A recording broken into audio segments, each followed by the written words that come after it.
everybody, welcome to today's video. Today I'm going over a report that President Trump reportedly turned down meeting Nikki Haley at Mar-a-Lago. And the reason that President Trump did this was following Nikki Haley's statements, which I actually covered in a different video last week.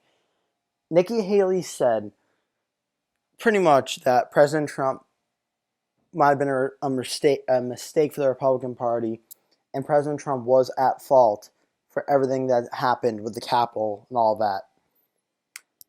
And Nikki Haley now, I think, has realized she cannot win the nomination without the support of President Trump and a lot of President Trump's voters.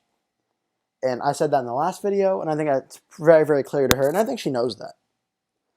So, Nikki Haley, from my mind, tried to do a political move to meet with President Trump to create a headline that she met with President Trump and they're like BFFs, it's all good, no need to worry. She doesn't not like President Trump, she doesn't think President Trump's a mistake, it's all good.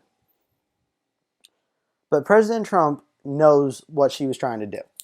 President Trump saw this as an opportunity to say, no, I know what you did. You pretty much made it very clear how you feel about me, so I'm just not going to meet with you. And President Trump deciding not to meet Nikki Haley hurts Nikki Haley far more than it hurts President Trump.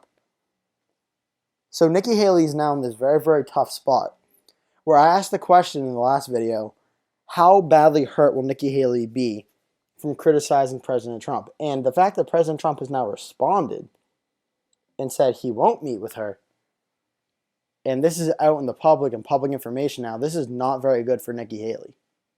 Because Nikki Haley is tied to the Trump administration, whether she wants to be or not. She is tied to it as she was the secretary, or not the secretary, she was the ambassador to the United Nations. And now President Trump, she openly criticized President Trump. President Trump openly said he doesn't want to meet with her. So Nikki Haley's in this tough spot.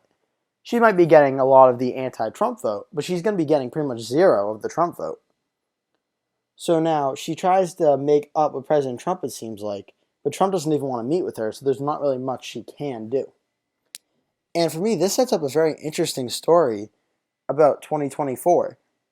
If Nikki Haley wants to be the Republican nominee, she needs the support of either President Trump or a lot of President Trump's supporters.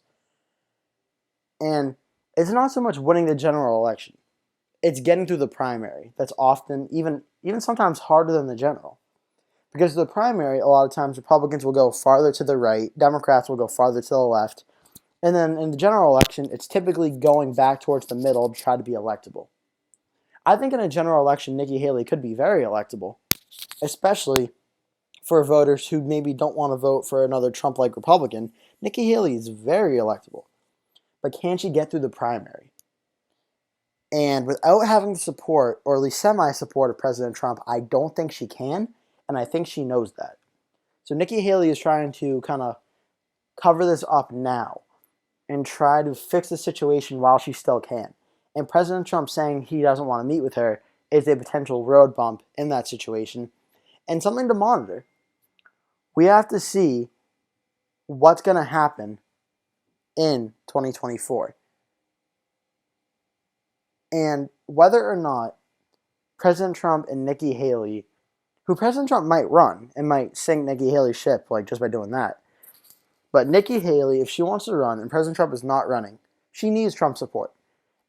She might not necessarily want it, but she knows she needs it. So this is something to keep an eye on, and it'll be interesting to see what goes on. Thank you so much for watching. Please remember to like this video and subscribe, and I'll see you in the next video.